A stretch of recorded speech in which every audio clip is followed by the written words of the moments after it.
Today we're going to talk about specialty brushes.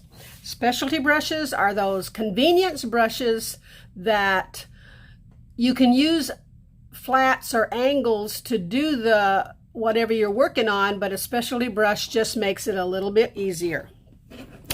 First brush I'm going to talk about is a mop. A mop brush is almost like a makeup brush for a woman, and it works almost the same way. After you've put your paint on, this softens it, smooths out the lines, and can almost make edges disappear. So, mop brushes are good for water, smooth parts on buildings and roofs, the sky, wherever you like a nice smooth looking surface with color on it. A mop brush will work good for that. Next, we're going to talk about a scruffy. Now, a scruffy brush has short bristles. It comes in different sizes, and it can be used for making grass, fur on animals, bark on trees, wherever you need kind of something that's not quite as smooth, that has a little bit of texture to it. A scruffy brush works great for that. Next, I'm going to talk about a deerfoot. Now, a deerfoot is pretty much like what it looks like. It's got short bristles on one end, large bristles on the other. Most of them are rounded, and it'll make a triangular type of brush stroke. Excuse me. We'll go through each of these as we use them, and I will demonstrate them before we use them on a project. Today I'm just showing you pretty much what they look like. Now, a fan brush comes in several different sizes, shapes, bristles, soft. Wow, excuse me.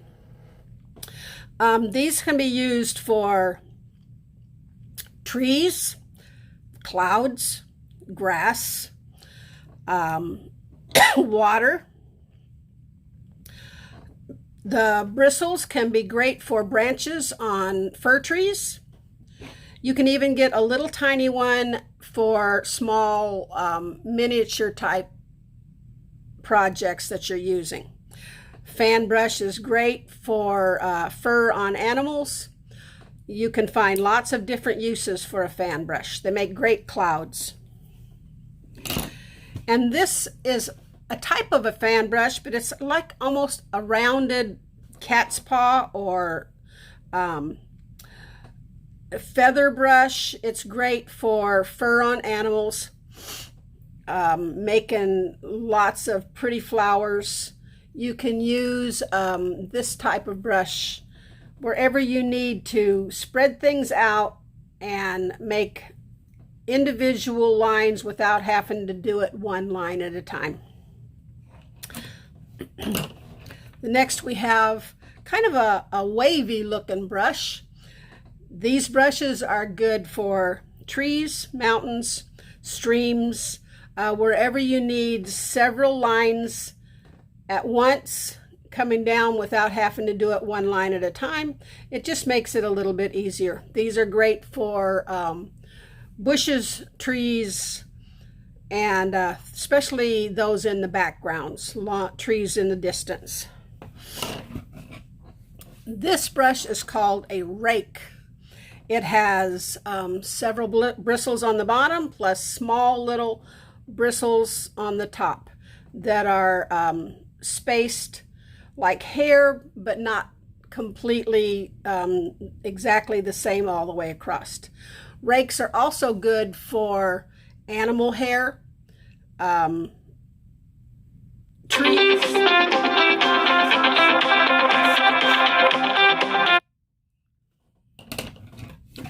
Then we have what's called almost like a blade.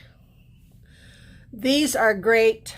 These are long, angled brushes. They're great for making long trees, branches, grass that's coming out that are long and almost like grass on a beach. Oat grass is long and thin. These kind of brushes work great for those. They're good for anything that you want to make a long, like when you're doing flower petals. These brushes are great.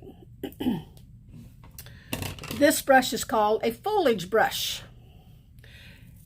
You soak this in water and it kind of gets fuzzy, and then it's great for using on making foliage, trees, branches, whatever you need to make a lot, but it's a bristle, so you're not going to get that soft. It's going to have a lot more texture to it.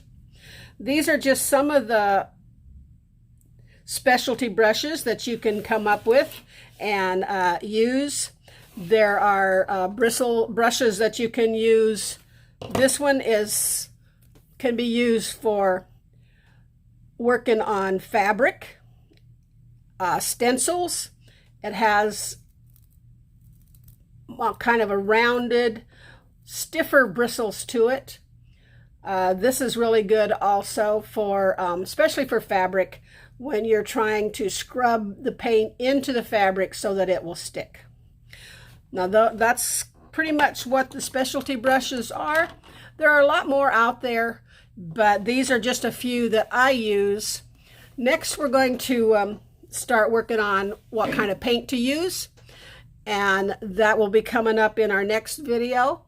I'm glad you were here to see about specialty brushes, and hope you come back again. This is Judy, and hope you paint with me. Thank you.